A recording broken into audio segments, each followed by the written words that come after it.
If you look at Alonso's numbers over this 10-game stretch, it is a direct correlation of the Mets' failures. They are 1-9. Pete Alonso was struck out 16 times with just 2 extra base hits and 1 RBI. That's not going to get the job done. The Mets right now are in a spot where they need their stars, Lindor, Soto, Alonso, to produce runs for that offense, and Pete Alonso is not coming through.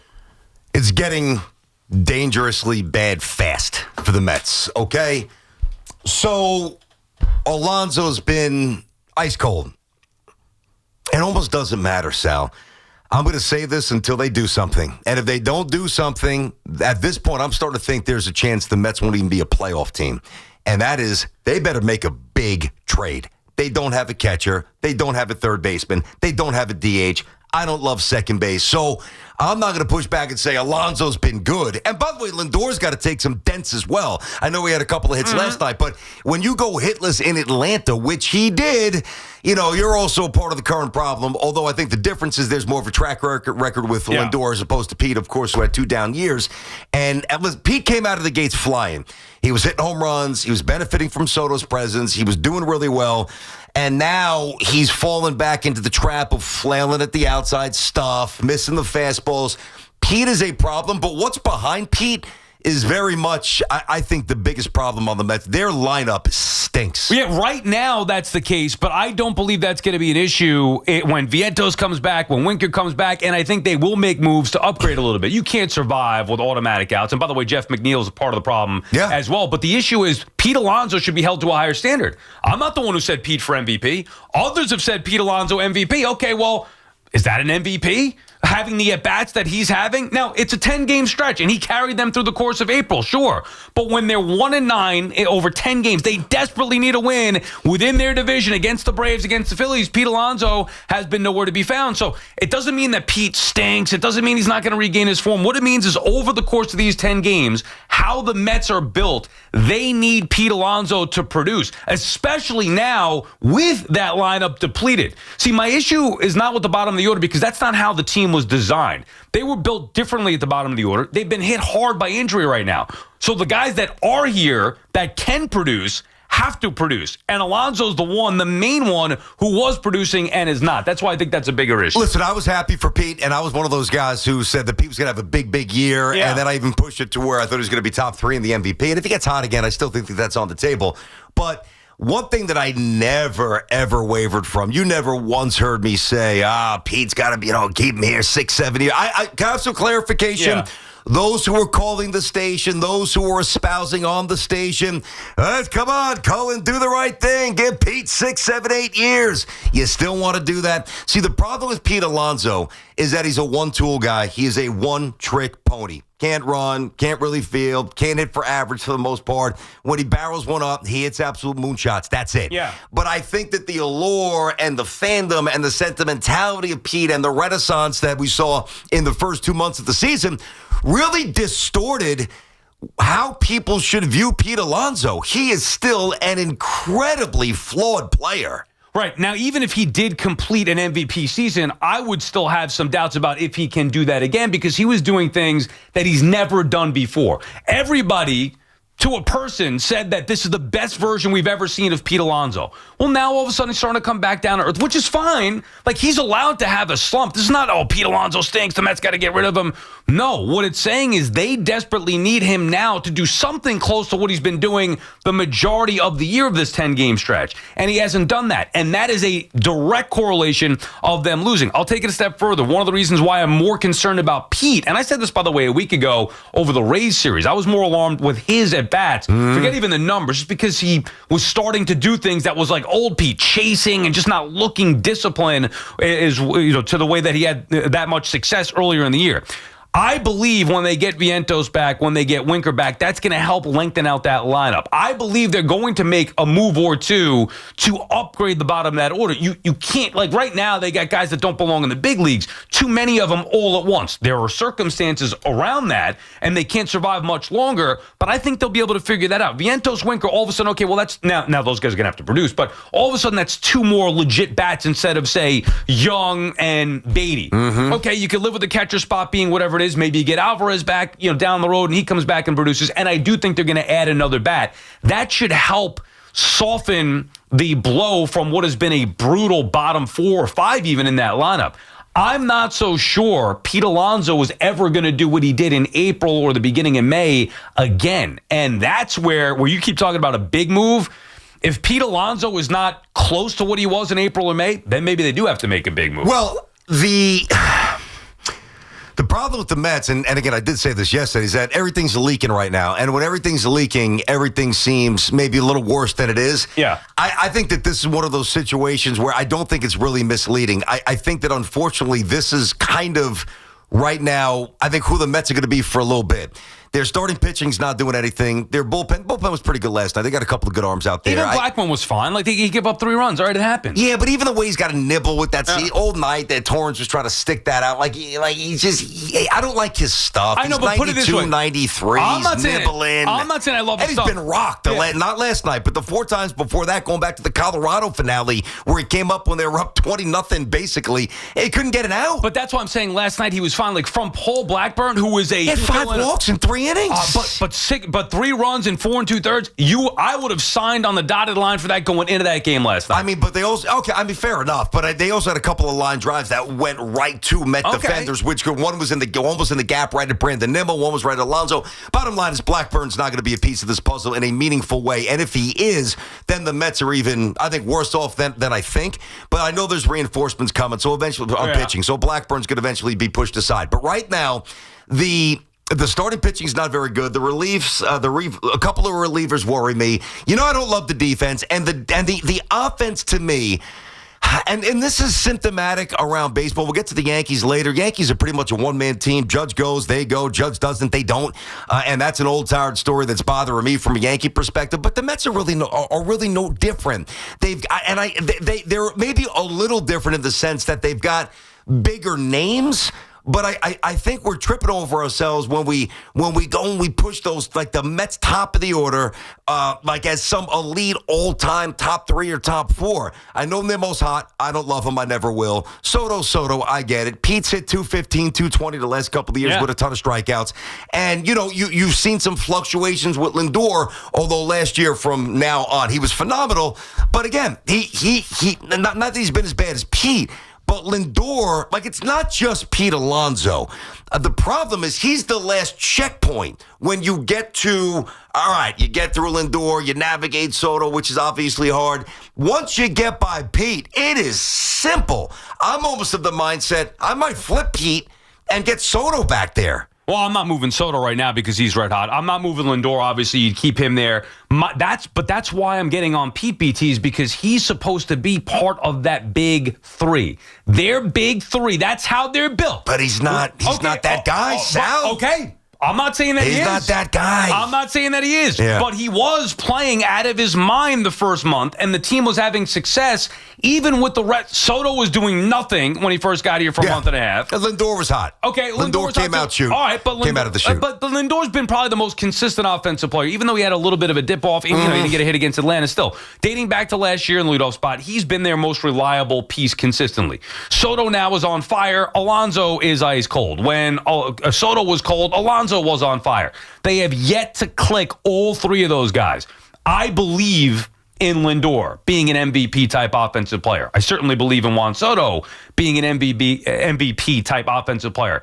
I do not believe Pete Alonso is what he was in April and May. I was hoping that he would put it all together. Maybe the Soto effect, maybe the walk year, proving himself. He looked great. And now, all of a sudden, it's only been 10 games. That's the good news. And he is going to hit home runs. He's going to produce runs. But is he going to do it to the level of being that third legitimate, consistent bat? Especially now when they need him, because to your point, behind him, they've got nothing right now. It falls off a cliff here. There's just too much pressure on him to have to be that final checkpoint. As I said, I don't think he's built that way. To always give you competitive at-bats against good pitchers who know how to pitch and get you out. It's almost like right now Pete's getting himself out, which has been the problem the last 2 years. really expanding the zone. And one of the reasons that I like Pete early is that it looked like he tightened up some flaws in his swing. Now, listen, this happens to Aaron Judge. I mean, this happens to, and you name any great hitter, it's going to happen over the course of 162 where you got to get back in the lab. All right, I'm falling back into this habit. Let me tighten it up. Oh, they're doing this. Here's the pitch patterns again. All right, let me now adjust to them. Baseball is a constant stream of adjustments, but this is not a down week or 10 days for Pete Alonso.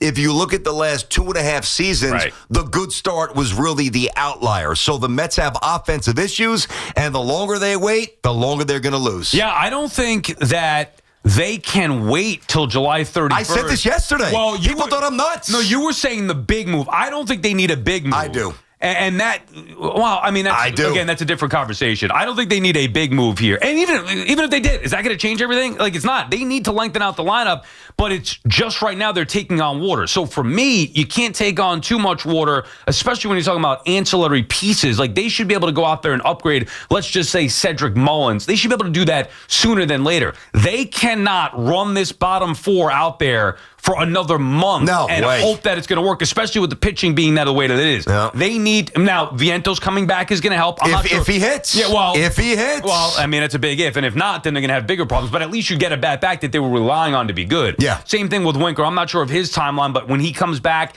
that will help. But if those guys aren't coming back or they're not producing, then they're going to have real problems. I would not, it's not urgent to me to make a move. Certainly not a big move, but they can't last like this much longer. BT and Sal on the Fan. 888-808-1019 is the number to call. Our friends at Town Fair Tire remind you that at Town Fair Tire, you always get the guaranteed lowest price on name brand tires from Connecticut to Maine. Nobody beats Town Fair Tire. Nobody. Javier is in Comac. What's up, Javier? Hi, good morning, Sal. I got to push back on the whole Pete Alonso thing. You can't put all that on his shoulders because just like BT said, he's not that guy to carry the team. If anything, Juan Soto is. And you're the biggest Juan Soto apologist that I've heard on the radio so far. No, you weren't pushing back on him like you were on Pete Alonso. Okay. Right? First of all, don't compare the two players. That's number one. Juan Soto's on another level than Pete Alonso. Number two, absolutely. Number two, you've got your facts messed up. I was the first person in this town to criticize Juan Soto. I didn't say you weren't. I'm just saying you just said I was not on Soto, and I've been hard on Alonso. So you're wrong, my friend. Not as hard as you are on Pete Alonso. I'm saying right now. I didn't say that you weren't hard on Soto. I did hear that. I don't know. Don't get that mistaken. But he'll come around. He's going to come around. He's going to come around. And a track record, Javier. Don't you think so? Don't you think Soto's deserved or earned a little benefit of the doubt? Sure. And what about Pete Alonso? Not to the extent of Juan Soto. I mean, a bad year for Juan Soto. Javier, a bad season, a bad average for Juan Soto is a really good year for Pete. It's different. I get that. But all I'm saying is just that Pete Alonso is not that guy. He's not the one to carry the team. Juan Soto is. That's why he's getting paid all the money that he is. Right. But then again, he struck out. When it counted last night. So he can't do it all either. Okay, that's so I'm not sure what you're saying, Javier. Do you have a problem with Pete Alonso or not? Like, I'm going over this 10-game stretch. BT and I are talking about the biggest reasons for why the Mets have been struggling in the last 10 games in which they're 1-9. I gave you the numbers on Alonso. Go ahead. I'm just saying it's not all on him. It's a collective thing. They all have their flaws. That's why, Juan Soto struck out last night when it really counted, when it could have helped him out. Javier, he hit a 2-run homer last night. Good God, over a pitcher that they couldn't sniff. And Soto had a big 2-run homer. What, does he got to come through in every big at-bat? I would have loved to have seen it. I believed in Soto. I was hoping he was going to get a big hit there. And I knew this, BT. If he didn't get the job done, the Mets were not going to win the game. Yeah. And that was it. When he went down, unfortunately, he got beat. It happened. That was a good at-bat, too. And by the way, that's a tough, not to make an excuse, he did strike out, but that was a tough lefty-lefty matchup. I believe there were 6 sliders in a row. Yeah, and then he threw the one fastball 97, which Soto fouled off. Yeah. And then I believe he eventually struck out on the slider. Good at-bat. Yeah. I mean, he was right in it. I mean, he didn't deliver, but it's baseball. You're not going to deliver every time, but he put up the only 2 runs of the night. I mean, come on. McNeil's hitting 240. Taylor's hitting 227. Young, why is Young on the team? Young's hitting 150. Well, that's the point. He shouldn't be here. He should not be. But they're ravaged by injury. No, I know. I get that. Torrance hitting 221 and Brett Beatty's hitting 216. Like, again, I'm going to use the term checkpoint again. If Pete Alonso's the final checkpoint, which he is the way this lineup is set up right now, before the lineup falls off the cliff, that is a massive problem for the Mets. When you couple the fact starting pitching all of a sudden, now last night Blackburn at least kept them in a game, but their team ERA the last time and a half through the rotation is over 7. Yeah. So they're falling behind early. Don't have the offensive sticks right now to get back into a game. Like, it's ugly. There's no denying it's ugly. I guess the question is to what degree do you believe what we're watching is it more real or not? That's the question. Okay, bingo. So now from there, because I'm not blaming just Pete Alonso for this stretch, but when you say, well, how the hell are the Mets 1-9? Obviously, it's a variety of factors, but Pete Alonso, who was carrying them for a month and a half of the year, has cooled off, and he's been brutal in this 10-game stretch. Doesn't mean that he's going to continue, but to your point, okay, what's real, what isn't? I still believe that they'll figure it out with pitching, even like they did last night with Blackburn, who's not very good, but he wasn't the problem last night. They'll do enough with the pitching, especially getting guys back like Manaea, hopefully Senga not too far away, whether it's after the All-Star break, whatever it may be. They'll get those guys back. So I'm okay with the starting pitching. I'm okay with the bullpen, and I also trust they'll get an arm or two, whatever, in the bullpen. The lineup's the biggest issue for me and the biggest concern. I'm not concerned about the bottom of the order because what you see now is not what it's going to be, maybe not in a week, maybe not in 2 weeks, certainly not in a month from now. So, but now, again. But the guy's coming back. There's no guarantee. Like, Vientos is in the middle of a bad season, so I know the way it sounds good. Hey, Vientos good last year, and I like the kid, but there's no guarantee he comes back and he rakes. I mean, he might be hitting 220 like Beatty. Correct, and that would be another problem. But at least he's a legitimate bat that you trusted from a year ago, certainly an upgrade of what they have now. But yes, that's a different problem if he comes back and is not what they thought. I'm also factoring in not only Vientos coming back, Winker coming back, and them getting a bat or two. They're going to have to. Like, that's non-negotiable. Said that for a while that they needed an outfield bat. I'm not talking about big bat. I'm just talking about a professional bat. Yeah, but they got to get it now. That's what I've been saying for a while. Guys, there are too many holes right now, and I understand. Although one thing I think is nuts, and I've heard this a lot on the station over the weekend, like callers, and even I've just heard a lot on the radio. Oh, would he expect an all-star at every position? No, but I think World Series teams and teams with World Series aspirations have a few more sure things. Like there's a balance between having 5 all-stars and having 5 guys who really don't deserve to play every night, and that's where the Mets currently are. Once you move that more to the middle, maybe you have 2-3 all-stars and maybe 2 guys who shouldn't play every night. Well, now you got a team that could actually do some damage, but right now, this is untenable. The Mets are going to I'm not saying they're going to lose 15 in a row. They are not going to win consistently with this trash lineup that they're trying out. This lineup stinks. Okay, so now I like that you say... And Mendoza knows it because he said it last night for the first time. Right. He's protected his players. I didn't mean to cut you off there, but he's been doing a good job, a good balance of protecting his players. But last night he basically looked in the camera and said, "These guys got to wake up. They got to start hitting." And he actually said the bottom of the order, like, "Oh, look at it, gloves were off." Now we all know it, but the fact that he said it, I respect that he said that because we all know what we're seeing. Now, when you talk about sure things, right? Yeah, that to me is more looking at Nimmo, Alonso, McNeil, 3 guys that have been here for a while, that fans rely on and count on, and when they're at their peak, it's all great. But when they're not, which is too often, there's a lot of inconsistencies with those guys. Mm-hmm. That's the problem. That's why I'm not focused on the bottom of the order, because I think it's easy to go higher than what they're getting right now from the bottom of the order, which is nothing. So even if Winker comes back and he's not great, he's still going to be better than Young. Even Vientos with his struggles still going to be better than, you want to throw in Beatty, whatever it may be. Mm-hmm. Like, I still trust that. The guys that they get, Cedric Mullins, will be better than what they're getting from Tyrone Taylor. I'm not sure about what they have as their sure things, whether it's Alonso, Nimmo, or McNeil. That's where they might have to start to evaluate that and say, maybe we need to a trade to shake it up. If this continues and they lose 3 out of 4 to the Braves or get swept by the Braves here, then I'm going to be on board with really making a change. Then I'll be with you with a big trade. I don't think, though, that right now they need a big trade. They need their guys to actually produce and be sure things. All right, BT and Sal on the Fan.